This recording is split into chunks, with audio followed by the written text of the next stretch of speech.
Assalamualaikum warahmatullahi wabarakatuh.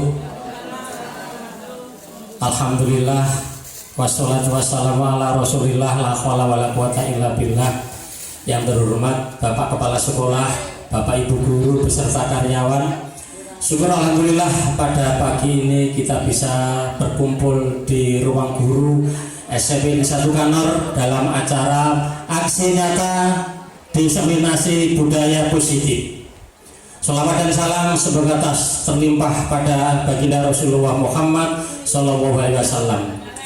Bapak Ibu yang berbahagia, izinkan saya memandu acara pada pagi ini. Yang pertama pembukaan, yang kedua sambutan kepala sekolah, yang ketiga penyampaian aksi nyata, dan yang keempat penutup. Mengawali acara ini, pembukaan, mari kita buka dengan bacaan basmalah bersama-sama. Bismillahirrahmanirrahim. Selanjutnya sambutan kepala sekolah yang terhormat Bapak Halim Mustar SPD MPD, kami persilahkan. Bismillahirrahmanirrahim. Assalamualaikum warahmatullahi wabarakatuh.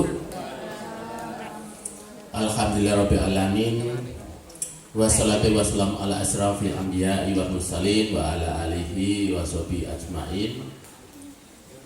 Pada yang terhormat Bapak dan Ibu Guru serta tenaga administrasi SMP Negeri 1 Kanor, pertama-tama marilah senantiasa kita panjatkan puji dan puja syukur kepada Allah Subhanahu wa Ta'ala atas segala rahmat taufik hidayahnya pada kita, sehingga kita bisa hadir di tempat ini dalam rangka menghadiri aksi nyata diseminasi budaya positif yang dilakukan oleh salah satu calon guru penggerak kita angkatan 10, yaitu Bu Siti Nur Asia, ya. Aisyah. Salam setelah salam adalah senantiasa kita aturkan pada Nabi besar Muhammad SAW yang telah menunjukkan kita dari jalan-jalan pada adilul Islam dan nantinya kita harapkan syafaatnya di yaumul akhir. Bapak Ibu, ya, mari kita sambut, kita song-song, kita sukseskan apa yang menjadi hajat dari Ibu Siti Nur Aisyah, ya, dalam melakukan aksi nyata ini sebagai bentuk tagihan dari tahapan beliau dalam melaksanakan atau menjalani tugas atau menjalani pendidikan sebagai guru penggerak, ya. Dan di dalam aksi nyata ini, ya, beliau akan menyampaikan tentang budaya positif, ya. Tentunya ini akan memberikan wacana baru untuk kita, bagaimana kita itu menerapkan budaya positif pada semua warga sekolah, terutama juga pada anak-anak, ya. Mari kita ikuti nanti. Dan yang kebetulan juga saya juga kan ya belum pernah mengenyam atau merasakan bagaimana itu pendidikan guru penggerak. Oleh karena itu ini adalah merupakan pelajaran atau hal yang baru. Mari kita terima dengan perasaan bahagia, perasaan gembira, ya, sehingga kita bisa menerapkan di lingkungan sekolah kita tentang budaya positif ini, ya.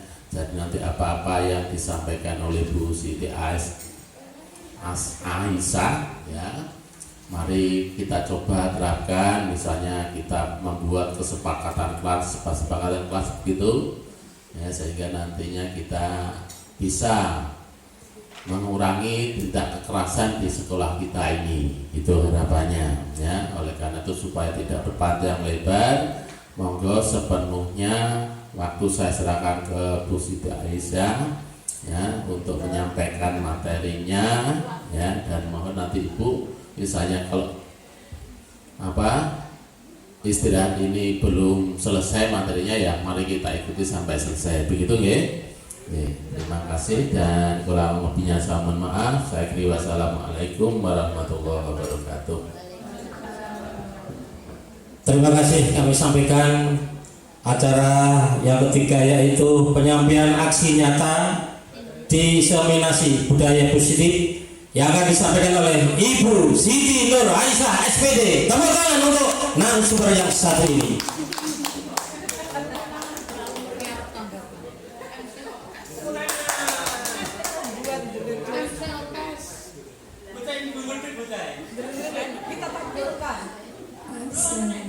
Assalamualaikum warahmatullahi wabarakatuh. Yang terhormat Bapak Kepala Sekolah, Bapak Halim Mustar, yang terhormat Bapak Ibu Dewan Guru beserta staf karyawan SMP Negeri 1 Kanor. Syukur alhamdulillah di pagi hari ini kita bisa berkumpul dalam rangka diseminasi budaya positif. Terima kasih Bapak Ibu Guru atas dukungan dan supportnya. Di sini saya akan menyampaikan hal yang telah saya peroleh selama pendidikan di modul 1. Di situ ada budaya positif yang harus saya sampaikan ke sekolah. Langsung, tapi sebelumnya bagaimana kalau kita melakukan ice breaking terlebih dahulu Bapak Ibu, biar saya tidak tegang dan kita lebih refresh gitu, lebih relax. Ya, bentar.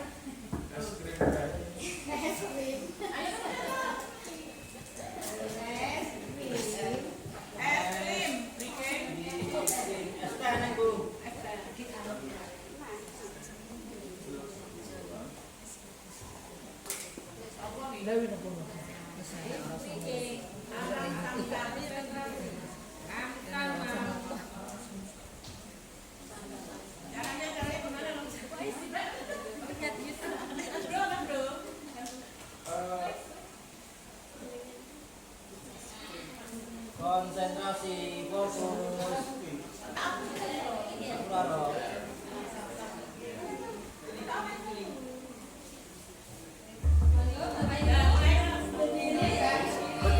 Monggo Bapak Ibu diundang.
Nanti gambar itu bisa tahu ya. Arwana gobios. Gobios. Gobios aru. Saya berdiri di sini ya Bapak Ibu. Saya di modul titik 1. Awal itu mempelajari tentang filosofi Ki Hajar Dewantara.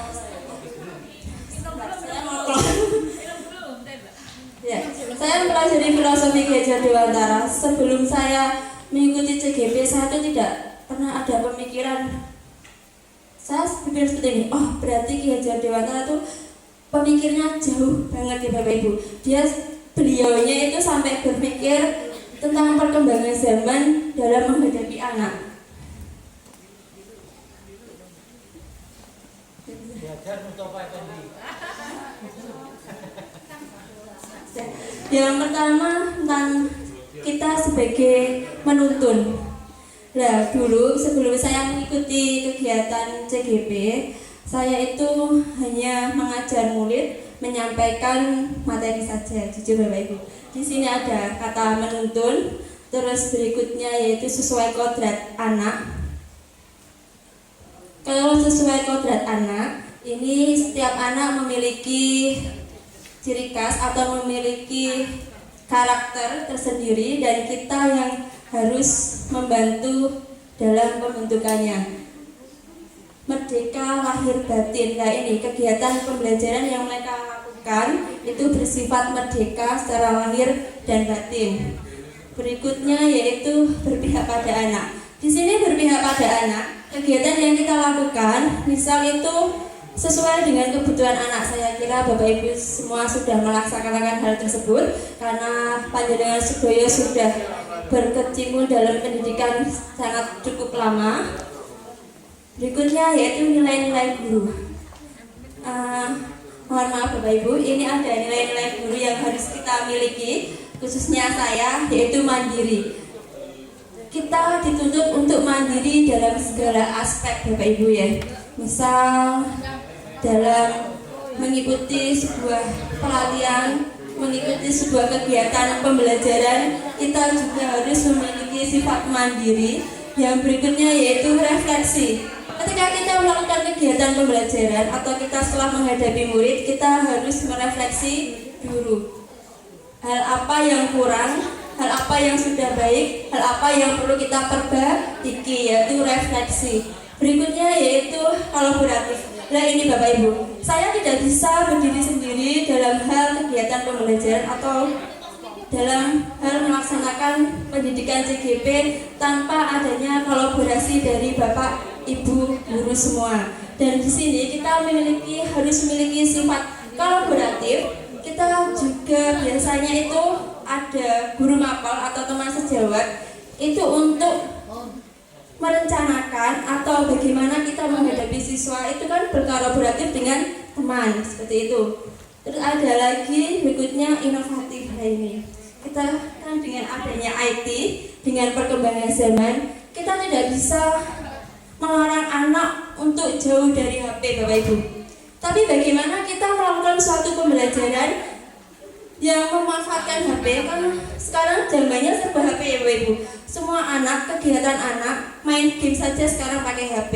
Apapun pakai HP lah. Bagaimana kita memanfaatkan HP yang dekat dengan anak dengan mengaplikasikannya dalam kegiatan pembelajaran? Di sini kita banyak berbagai aplikasi Bapak Ibu.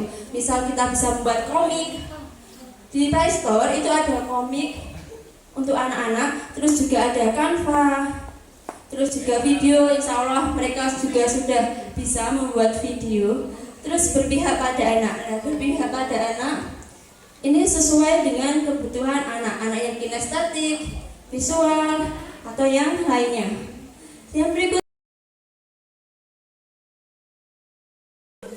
ya Bapak Ibu, sekarang kita masuk ke konsep utama pada pembahasan saya, pada penyampaian saya yang harus saya sampaikan ke Bapak Ibu Sedoyo, yaitu tentang budaya utama atau konsep budaya kita, ya budaya positif. Di sini ada paradigma belajar, ada disiplin positif, kebutuhan dasar manusia, motivasi perilaku, posisi kontrol atau restitusi, keyakinan kelas, yang terakhir yaitu ketiga restitusi. Ya, ini Bapak Ibu yang harus saya sampaikan ke Panjenengan Sedoyo, yang harus saya sampaikan ke Bapak Ibu guru.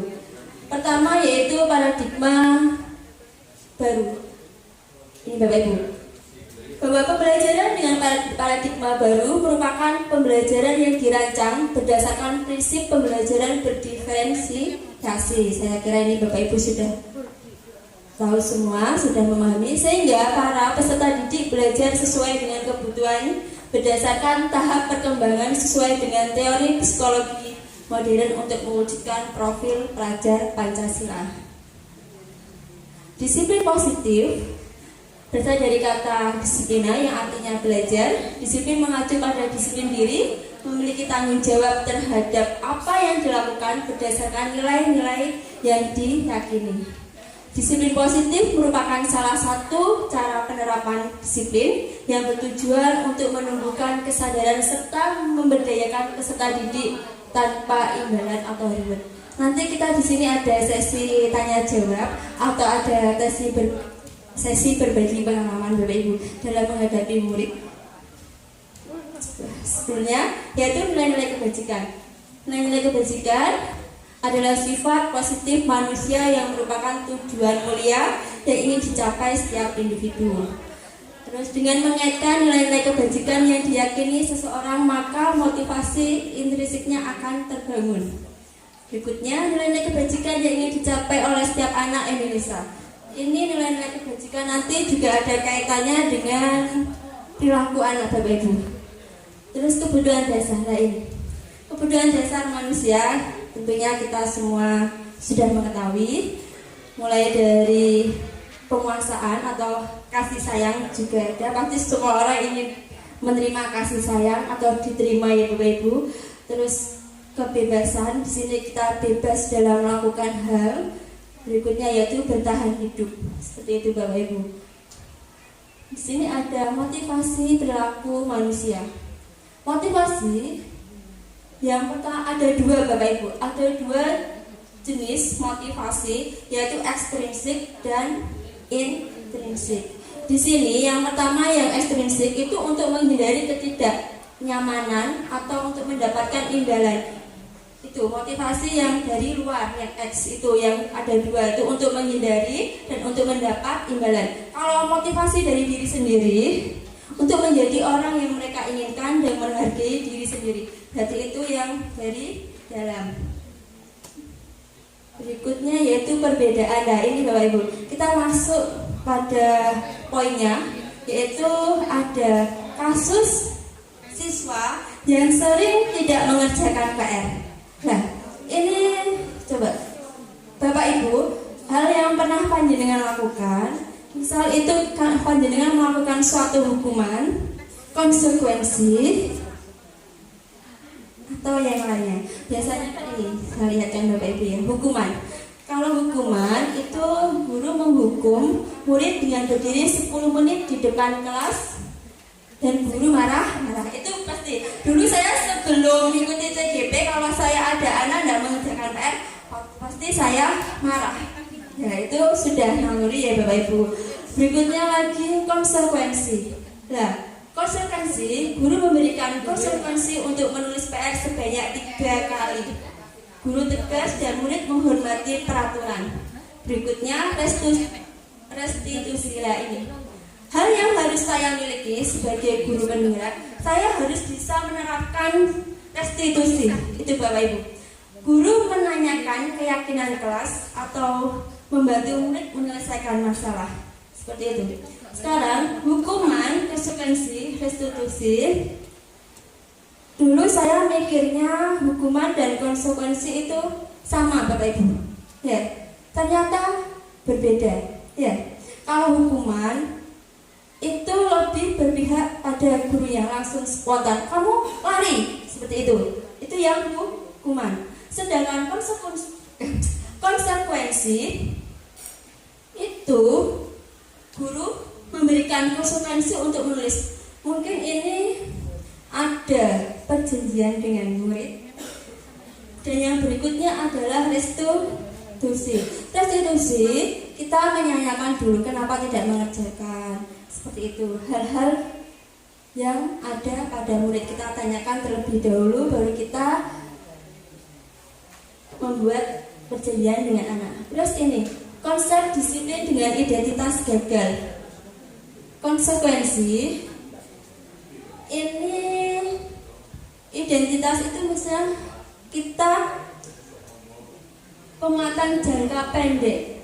Bapak Ibu, konsekuensi kan perjanjian dengan anak hubungannya. Itu konsekuensi jangka pendek. Terus perlu monitoring berkelanjut. Murid menghormati peraturan, kehilangan waktu untuk merenungi kesalahannya. Restitusi, murid bertanggung jawab atas perilakunya, fokus pada pemecahan masalah jangka panjang. Murid menghormati dirinya dan orang lain. Teori kontrol, dirinya memegang kontrol. Yang berikutnya, murid bersemangat memperbaiki kesalahan. Terus ini, konsep disiplin dengan penerapan restitusi. Restitusi adalah proses menciptakan kondisi bagi murid untuk memperbaiki kesalahan. Berarti ini, ketika kita melakukan segitiga restitusi, itu ada 3 tahap Bapak Ibu. Kita mengajak murid untuk menyelesaikan permasalahannya dengan mengembalikan pada kelompok atau menguatkan karakter yang ada pada diri anak. Ciri-ciri restitusi bukan untuk menebus kesalahan, namun untuk belajar dari kesalahan. Berarti anak-anak itu ketika salah, dia itu tidak untuk menebus kesalahannya, tapi bagaimana anak itu bisa belajar bahwa hal yang dia lakukan itu hal yang tidak baik atau hal yang salah. Memperbaiki hubungan itu kelebihan restitusi. Terus menuntut untuk melihat ke dalam diri, mencari kebutuhan dasar yang mendasari tindakan. Biasanya kalau anak melakukan suatu hal itu pasti ada sebabnya, ada kebutuhan dasarnya yang belum terpenuhi. Misal ada anak yang macak cuantik ya Bapak Ibu. Misal ada anak SMP yang dia sudah menggunakan make up, sudah menggunakan lipstick. Mungkin pada diri anak tersebut ada kebutuhan dasar yang belum terpenuhi. Tadi ada 5 Bapak Ibu kebutuhan dasar, yaitu kasih sayang. Mungkin mereka kan sudah masa SMP atau membutuhkan kasih sayang dari lawan jenisnya. Terus ada lagi tadi diterima oleh orang lain, itu sama halnya dengan kasih sayang. Jadi ini tahap untuk restitusi. Kita melihat permasalahannya, tapi dari penyebabnya. Mungkin ada kebutuhan dasar dari anak tersebut yang tidak terpenuhi. Seperti itu Bapak Ibu. Terus lagi, fokus pada karakter bukan tindakan. Iya, kita fokus pada karakter anak. Terus lagi, fokus pada solusi. Kita mencarikan anak atau anak terlibat dalam mencari solusi. Mengembalikan murid yang berbuat salah pada kelompoknya. Ini nanti ada beberapa video akan lebih jelas lagi. Ini posisi kontrol yang harus saya miliki selama saya mengikuti program guru penggerak. Ketika saya lulus, saya harus memiliki posisi kontrol ini Bapak Ibu. Yang pertama yaitu penghukum. Ini penghukum. Nah, ini posisi kontrol yang biasanya dilakukan Bapak Ibu. Misal penghukum, yang kedua pembuat rasa bersalah, teman, pemantau, manajer. Ada 5. Nah, posisi kontrol yang harus saya miliki yaitu manajer. Tapi Bapak Ibu, ketika saya mengikuti Zoom, di situ kan dibuka diskusi. Saya pernah bilang gini sama fasilitator saya. Mungkin saya bisa menerapkan posisi manajer, tapi kadangkala kita harus melihat kondisi. Kalau anak sudah kita manajer, sudah kita ajak sharing, tapi dia tetap tidak bisa, kan harus melihat dari 5 tersebut. Ya Bapak Ibu ya, kita kan melakukan hal sesuatu kan melihat kondisi seperti itu. Manajer ini memang menumbuhkan motivasi intrinsik anak, atau kita berpihak pada anak dan anak ikut mencari solusi. Yang manajer, apa ada Bapak Ibu yang pernah dari salah satu dari 5 ini posisi kontrol mana yang pernah Bapak Ibu lakukan? Semuanya. Iya, mestinya lihat kondisi ya Bapak Ibu ya. Kalau anaknya di kita sebagai teman. Kalau anak sekarang, saya pernah Bapak Ibu mempraktekkan posisi kontrol sebagai teman, tapi anak itu tambah dengan kita itu melama atau tidak pernah unggah-ungguh, tidak tahu unggah-ungguh. Jadinya hebut. Jadinya itu posisi kontrol yang saya lakukan itu melihat kondisi anak atau kondisi setiap individu anak. Kalau anaknya di posisi kontrol teman tetap punya unggah-ungguh juga welcome. Tapi hal yang harus kita terapkan, hal yang harus saya terapkan tetap Bapak Ibu pada yang manajer, karena manajer itu mengembalikan anak dan membantu anak mencari solusi dan mengembalikan ke kelompok anak tersebut. Ini posisi kontrol guru. Nah, ini contoh Bapak Ibu. Kalau hukuman kita menyuruh anak berdiri di depan barisan, ini yang terlambat, membuat rasa bersalah. Berapa kali ibu guru harus memberitahu ini. Saya membuat contoh seperti ini Bapak Ibu. Kemarin saya juga melakukan demonstrasi dengan kelas 9A dengan mempraktekkan ini. Siswa tidak memakai atribut lengkap pada saat upacara. Nah, kalau kita pada posisi kontrol hukuman, berarti kita menyuruh anak untuk berdiri di depan barisan. Terus ketika kita memposisikan diri kita sebagai posisi kontrol membuat rasa bersalah, berarti ucapan kita seperti ini. Berapa kali ibu guru harus memberitahu kamu, bu guru kecewa sama kamu, berarti menunjukkan bahwa anak itu salah, bagaimana anak itu merasa bersalah. Berikutnya teman, saya membuat kalimat seperti ini, ayolah buat bu guru bangga, kali ini tidak apa-apa, seperti itu. Terus ada lagi pemantau, kamu sudah melanggar apa peraturan dan konsekuensinya. Yang berikutnya adalah manajer, apakah kamu tahu kesalahanmu, kira-kira apa yang akan kamu lakukan untuk memperbaiki kesalahanmu. Ini ada video supaya Bapak Ibu di sini saya berharapnya supaya Bapak Ibu lebih mendalam lagi, karena mungkin ketika saya menyampaikan ada hal yang kurang pas. Jadi ini saya menyediakan sebuah video, ini saya download. Bapak Ibu sakit menyimak dan memperhatikan posisi kontrol yang dilakukan oleh Bapak Ibu guru dalam video ini.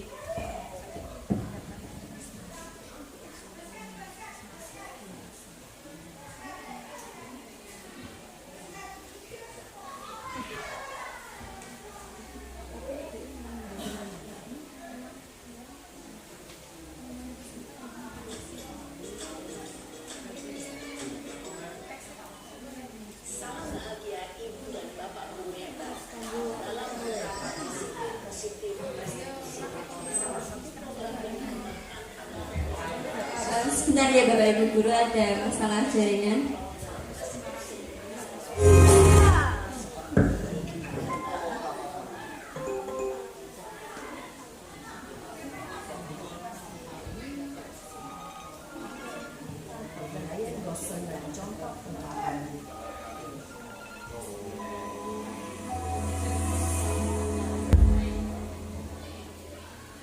Lima posisi kontrol itu adalah Ibu, contoh posisi kontrol sebagai penghukum.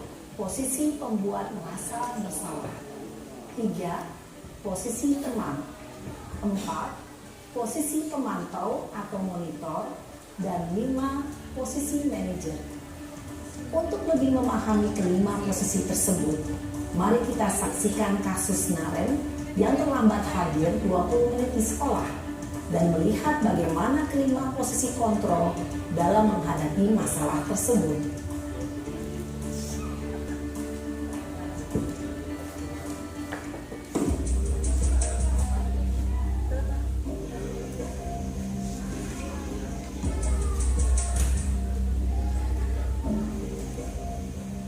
Naren,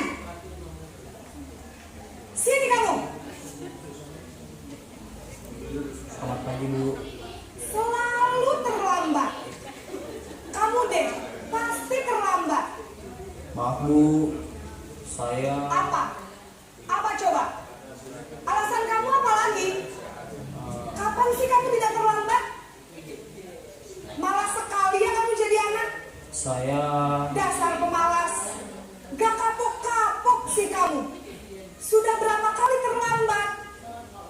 Sana, kamu keliling lapangan basket. saya harus ke lapangan basket, Bu. Kenapa? Kamu melawan ibu? Berani-beraninya jawab. Sudah terlambat, masih berani jawab pula. Sekarang, keliling lapangan basket 5 kali sekalian. Biar kapok. Cepat.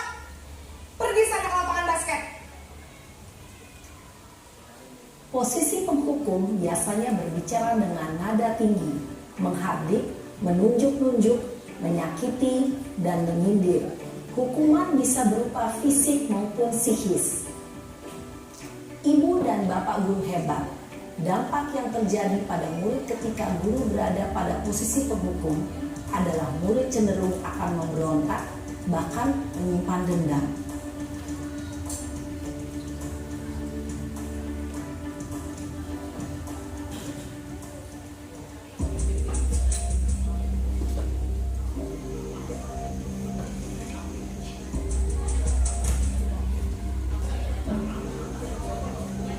Naren!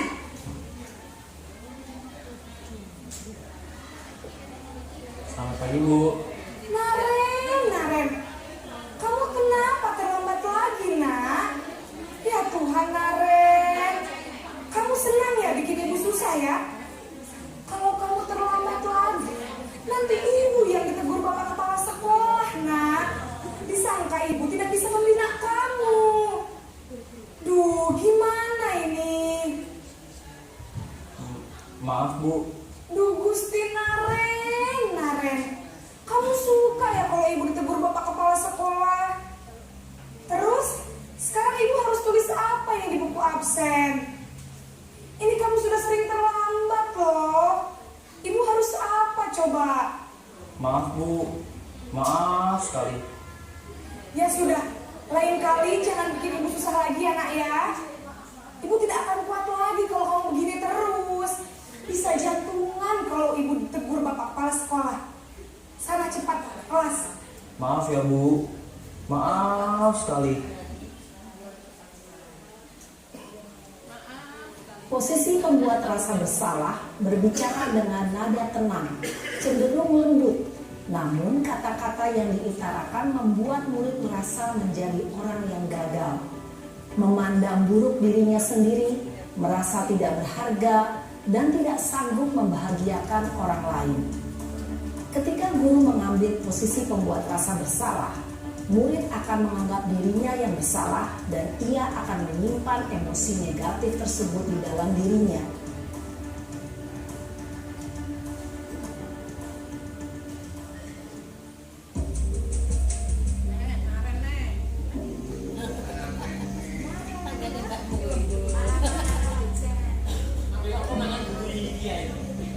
Naren!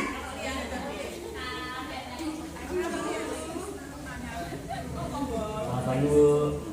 Wah, sudah jam berapa ini, nak? Terlambat lagi ya, sayang. Iya, Bu. Habis ibu saya udah bangunkan saya, Bu. Kamu malah menyalahkan ibu kamu. Kamu bukan anak yang larinya paling kencang. Kok terlambat sih? Iya, Bu. Saya memang terlambat bangun tadi.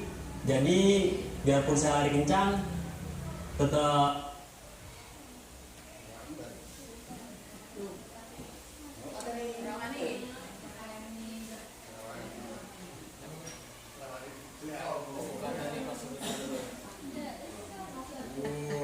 Ditinggal pas saya. Ditinggal pas saya.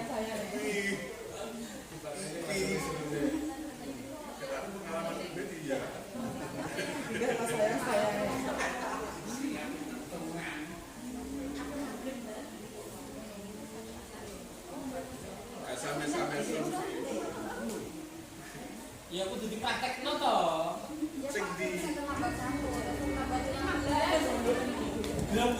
Mohon maaf Bapak Ibu kepencet. Ini sebagai pemantau sudah. Nanti sampai sebagai teman ya Bapak Ibu. Naren!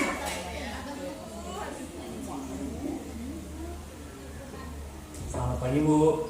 Naren, apa peraturan sekolah kita tentang jam berapa kita harus masuk sekolah, nak? Kita harus di sekolah jam 7, Bu. Iya betul, sekarang sudah jam 7.20. Naren sudah tahu konsekuensinya jika terlambat hadir. Paham Bu, Sebagai saya pemantau harus Bapak Ibu, tinggal kelas pas jam istirahat selama 20 menit. Iya benar, konsekuensinya demikian. Jadi nanti jam 9.30 pas istirahat, kamu harus tinggal di kelas, kerjakan tugas tambahan untuk ketertinggalan kamu, ya. Baik Bu. Posisi pemantau mengandalkan penghitungan atau data untuk mengontrol murid. Guru mengarahkan murid berdasarkan peraturan dan konsekuensi. Seorang pemantau menunjukkan bahasa tubuh dan ekspresi wajah yang datar dan cenderung formal.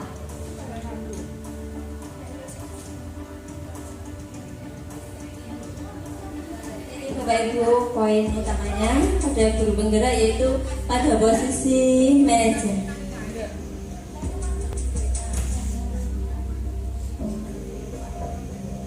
Naren,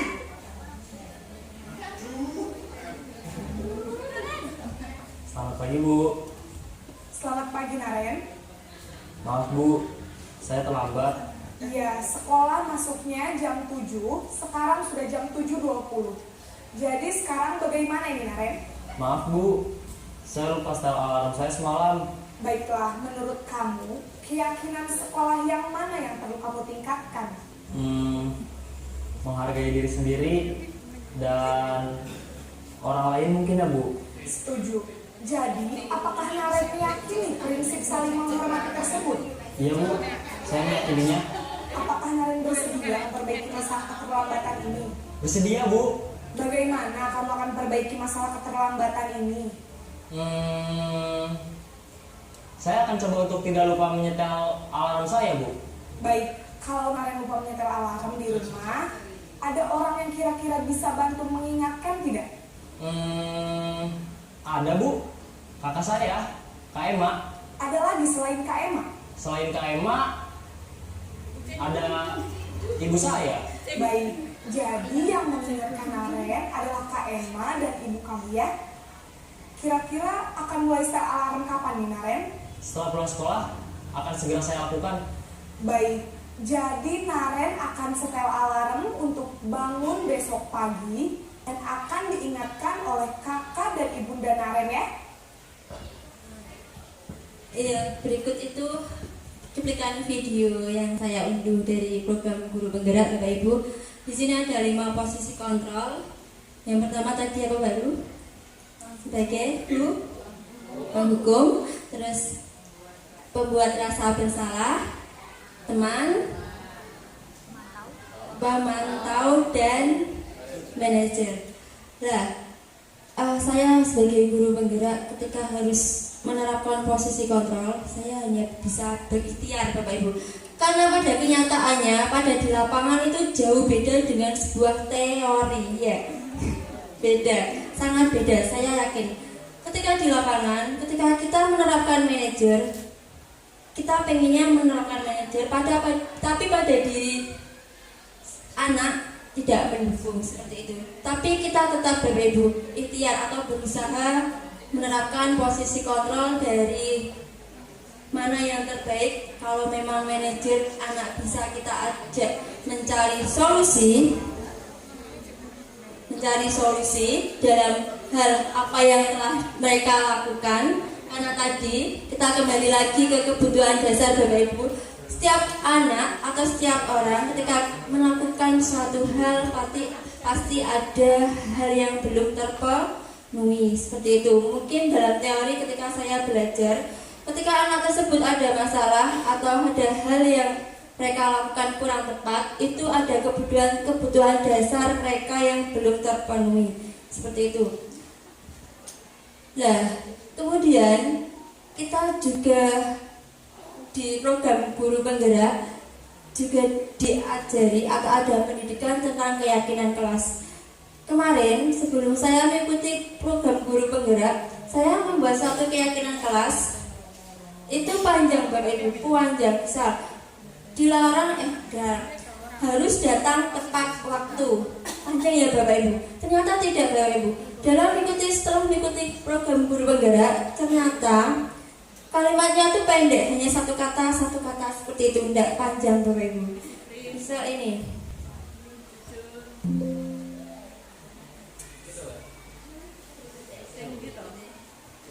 Iya, slide berikutnya Mas. Pak. Oh maaf Pak, iya.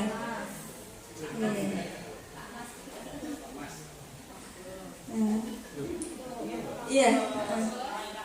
Sedek nanti itu muncul sendiri. Ya, keyakinan kelas. Di sini awalnya saya pas sesi diskusi, mengapa tidak peraturan saja, mengapa keyakinan kelas? Kenapa Bapak Ibu? Mohon maaf, saya melihat di kelas-kelas, tidak di sini saja Bapak Ibu guru, di sekolah sebelumnya, ketika ditempel, saya itu bacanya pasti peraturan kelas. Iya Bapak Ibu, bukan keyakinan kelas. Karena yang menjadi pertanyaan, kenapa harus peraturan kelas? Kenapa tidak keyakinan kelas? Bagaimana Bapak Ibu? Kenapa harus keyakinan kelas? Terus lagi, apa perbedaannya keyakinan dan peraturan?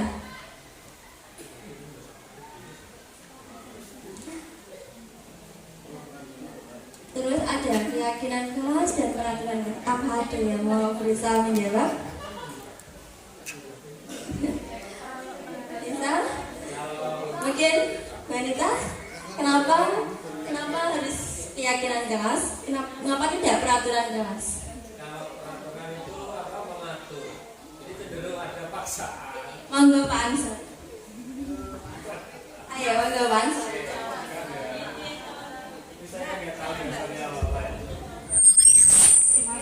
Oke, ini menurut saya saja ya. Kalau peraturan dari kata atur itu artinya anak itu cenderung akan diatur, artinya mereka itu akan melakukan sesuatu berdasarkan ketakutan mereka dari luar misalnya ya. Tapi kalau keyakinan itu berarti dia dari internalnya sudah sadar untuk yakin melakukan sesuatu dari dalam itu. Thank you. Ya, terima kasih Pak. Buat Pak Ansori. Iya, benar. Kalau peraturan kelas memang itu ada sebuah aturan lagi Bapak Ibu.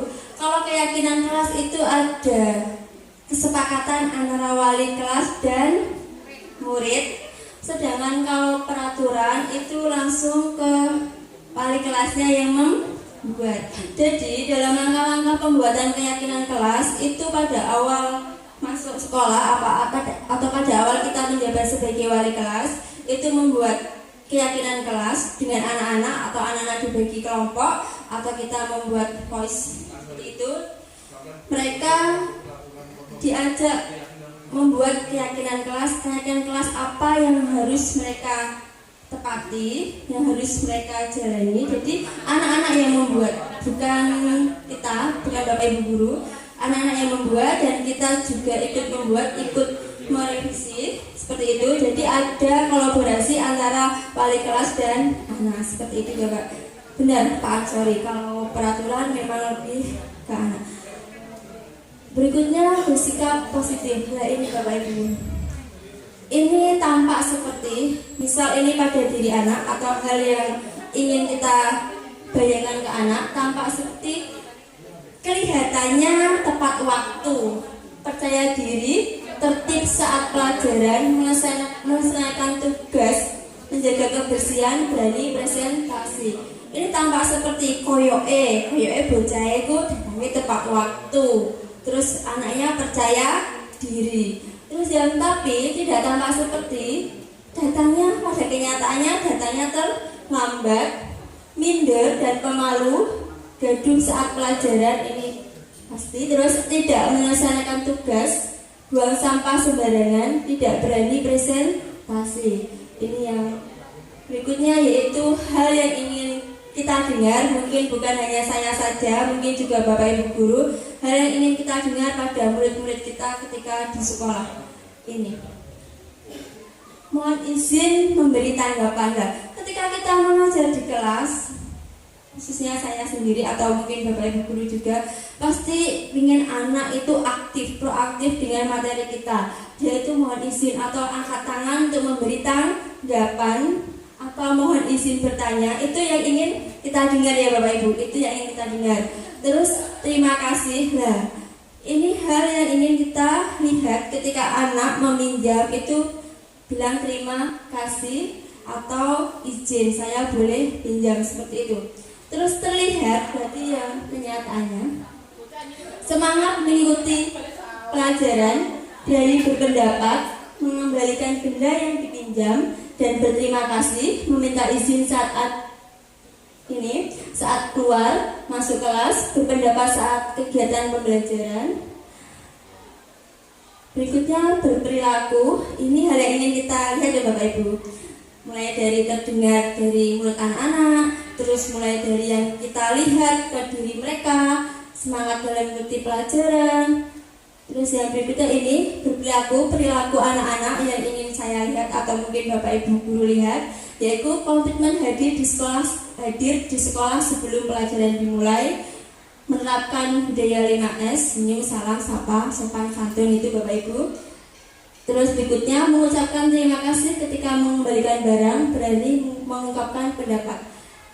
Di sini materinya ini berkaitan dengan keyakinan kelas. Dalam membuat keyakinan kelas, kita kan apa yang ingin kita dengar, apa yang ingin kita lihat, dan perilaku pada anak-anak. Ini misal kita ingin terdengar, misalkan ini Bapak Ibu, berarti kita nanti aspeknya pada ini.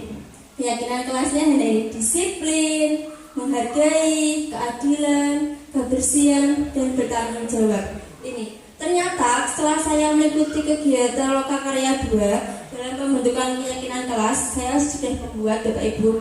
Itu panjang, itu disalahkan sama PP saya. Ini kurang tepat, bukan disalahkan, kurang tepat. Biar anak-anak gampang ingat, coba panjenengan diskusikan dulu dengan anak-anak di kelas. Hal apa yang ingin jenengan dengar, yang ingin ibu dengar, yang ingin ibu lihat, dan yang ingin anak berlaku seperti apa. Terus misal anak tersebut sudah membuat suatu kesepakatan dalam kelompoknya, misal membuat datang tepat waktu. Lah, itu poinnya di mana? Berarti kan di keyakinan kelas yang aspeknya disiplin, seperti itu Bapak Ibu.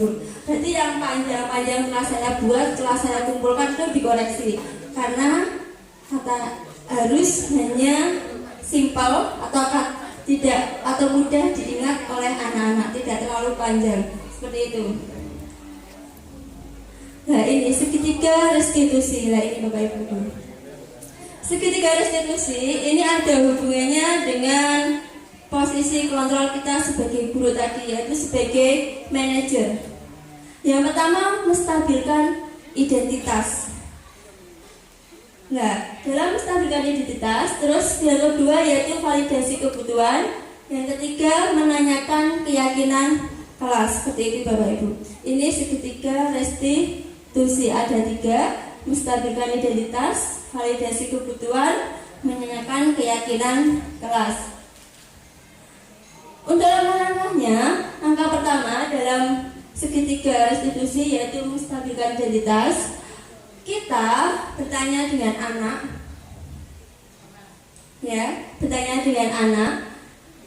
bagaimana ini? Misal kalau anak itu melakukan suatu kesalahan, datang terlambat, tadi Bapak Ibu di video, kita tidak langsung marah, tapi menanyakan kenapa terlambat, apa alasannya, seperti itu. Jadi kita mengajak anak berdialog, berdiskusi, tidak langsung mendesim anak kamu salah, seperti itu Bapak Ibu. Dan langkah kedua yaitu mengajak anak mencari masalahnya, ya Bapak Ibu. Kita harus memahami kebutuhan dasar anak. Anak salah itu pasti ada penyebabnya, seperti itu Bapak Ibu guru. Ini yang posisi kontrol yang kedua. Yang ketiga yaitu langkah ketiga, menanyakan keyakinan kelas. Tadi kan sudah membuat keyakinan kelas. Keyakinan kelas apa yang mereka langgar? Lah, kita ajak anak mencari solusinya, kita ajak anak berdialog, seperti itu. Jadi ada 3 tadi Bapak Ibu ya. Nah, di sini juga ada beberapa Video ini video yang terakhir Bapak Ibu. Ini ada video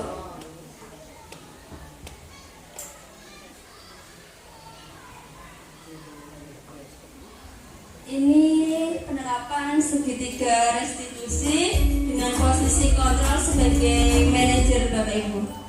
Salam dan bahagia Ibu dan Bapak guru hebat. Pada video kali ini kita akan membahas tentang salah satu program disiplin positif yang diterapkan di lingkungan sekolah yang dikenal dengan nama restitusi.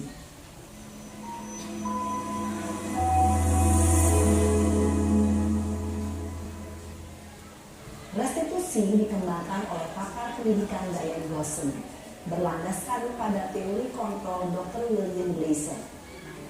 Segitiga restitusi adalah suatu proses dialog yang dijalankan oleh guru atau orang tua agar dapat menghasilkan murid yang mandiri dan bertanggung jawab.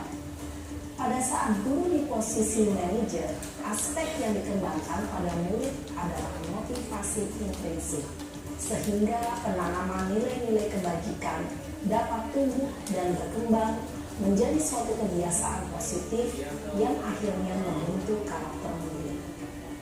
Proses dialog ini terdiri dari 3 langkah yang digambarkan pada ketiga sisi pada segitiga restitusi. Sisi pertama adalah menstabilkan identitas. Sisi yang kedua adalah validasi tindakan yang salah. Dan sisi yang ketiga adalah menanyakan keyakinan. Ibu dan Bapak guru, berikut ini akan ditunjukkan bagaimana seorang guru berada dalam posisi manajer menggunakan penerapan segitiga restitusi.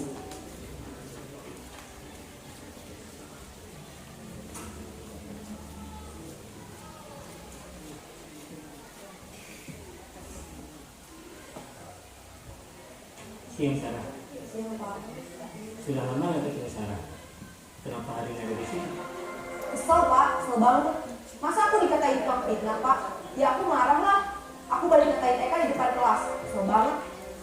Oh begitu. Ya pasti kamu marah dan kesal. Bapak juga akan marah apabila ada yang menuduh Bapak seperti itu. Kemudian pada saat itu kamu mau melakukan apa? Ya saya langsung ngatain Eka lah Pak. Kesel banget. Saya bentak-bentak dia depan teman-teman lain. Oh begitu. Pasti kamu melakukan seperti itu karena suatu alasan tertentu bukan? Iyalah, masa saya diam saja Pak? Ya saya bela diri lah. Masa saya dituduh tukang fitnah? Ya wajar lah. Mempertahankan harga diri itu sesuatu yang penting buat kamu. Untung kamu tidak lebih gegabah lagi. Hanya membentak-bentak. Iya Pak. Untung saya masih bersabar dan hanya membentak saja. Sudah gemes padahal. Saya pasti bela diri lah. Ya pasti ya. Tapi kamu memilih untuk tetap bertahan dan bersabar. Kamu memilih untuk tidak berbuat lebih parah lagi bukan? Iya. Nah, sekarang coba kita lihat lagi tindakan kamu yang bentak-bentak Eka di kelas. Tindakan kamu itu kira-kira sesuai dengan keyakinan kelas atau prinsip kamu tidak? Enggak lah Pak. Capek Pak jadi pemarah. Jadi keyakinan atau prinsip mana yang kurang sesuai dengan keinginan kamu? Ya, saya sebenarnya sangat menghargai orang lain. Mungkin saat itu saya menjadi emosi. Jadi tidak menunjukkan sikap itu. Kamu meyakini tidak? Menghargai orang lain itu penting buat kamu. Yakinlah Pak. Iya, setuju. Kita harus saling menghargai. Namun ada juga keyakinan yang kita sepakati yang perlu kita jalankan apabila kita sedang marah bukan? Ya, saya bisa lebih proaktif. Mulai dengan diri sendiri. Saya bisa jadi lebih bersabar, mengambil waktu jeda untuk berpikir mau apa selanjutnya. Kira-kira kamu bersedia memperbaiki masalah ini tidak? Bersedia Pak. Kalau kamu memperbaiki masalah ini, kamu akan menjadi orang seperti apa? Saya akan menjadi orang yang bertanggung jawab kali ya Pak. Dan senantiasa proaktif. Iya, menurut kamu bagaimana rasanya menjadi orang seperti itu? Ya nyaman lah, bangga bisa bersabar dan menahan diri. Baiklah kalau begitu. Yuk kita pikirkan bagaimana memperbaiki masalah ini.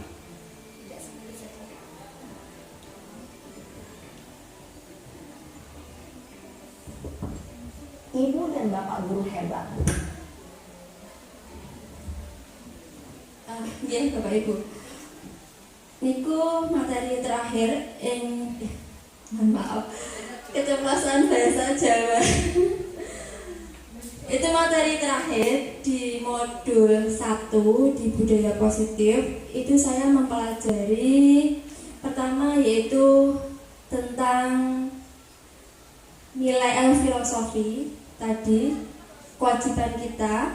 Terus yang kedua yaitu nilai-nilai kita yang harus kita miliki, mulai dari kita memiliki mandiri, reflektif, inovatif, kolaboratif, seperti itu Bapak Ibu. Terus lagi untuk yang budaya positif, ini pada dasarnya kita untuk penerapan memang Bapak Ibu jujur, kita melihat suatu kondisi yang ada, kita juga kadang ada istilah seperti ini. Teori lebih gampang daripada kenyataan di lapangan.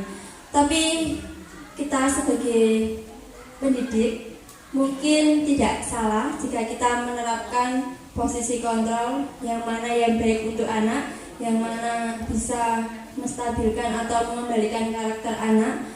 Di sini saya bukan diharuskan Bapak Ibu, posisi kontrol yang harus saya miliki yaitu tadi manajer Bapak Ibu. Manajer kan dengan menerapkan tadi segitiga restitusi, kita mengajak anak berdialog. Karena ketika anak melakukan suatu kesalahan, pasti ada kebutuhan dasar mereka yang belum terpenuhi seperti itu. Tadi ada 5 kebutuhan dasar. Berarti anak tersebut ketika melakukan suatu kesalahan pasti ada penyebabnya Bapak Ibu. Terus lagi dalam budaya positif ada pembuatan keyakinan kelas. Keyakinan kelas itu harus kita buat dengan anak-anak, peran serta anak-anak. Saya kira Bapak Ibu sudah menerapkan hal ini, tinggal anak-anak bagaimana penerapannya. Karena ketika kita melakukan manajer, kita akan menanyakan keyakinan mana yang mereka langgar. Berarti kita dalam sekolah, lingkup sekolah harus membuat keyakinan kelas tersebut. Dan kita sebagai guru menerapkan tadi posisi manajer dan melakukan segitiga restitusi dalam menghadapi anak yang bermasalah. Kita hanya bisa berikhtiar Bapak Ibu ya. Ketika anak itu tidak bisa diingatkan atau anak itu masih bandel kan kembali lagi yang sang penciptanya seperti itu. Kalau saya seperti itu Bapak Ibu, saya berusaha menerapkan, tapi ketika masih kesulitan juga ada hal-hal lain yang perlu dipertimbangkan. Terima kasih, hal itu yang bisa saya sampaikan dalam modul 1 tentang peran kita dalam menerapkan manajer dan restitusi.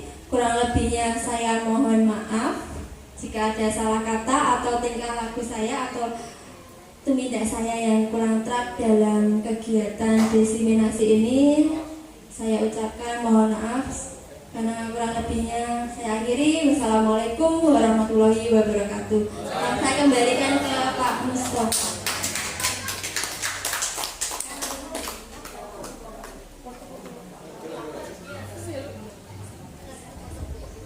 Luar biasa penampilan Bu Siti Nur Aisyah SPD. Tepuk tangan yang kedua kalinya. Wow, penampilannya bagus, runtut ya.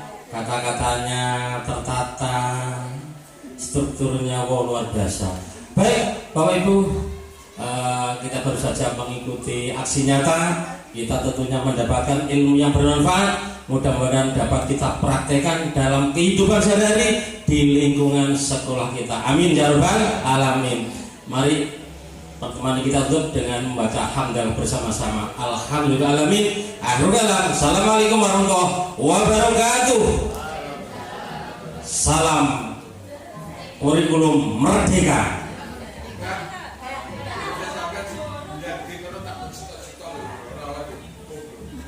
Assalamualaikum warahmatullahi wabarakatuh.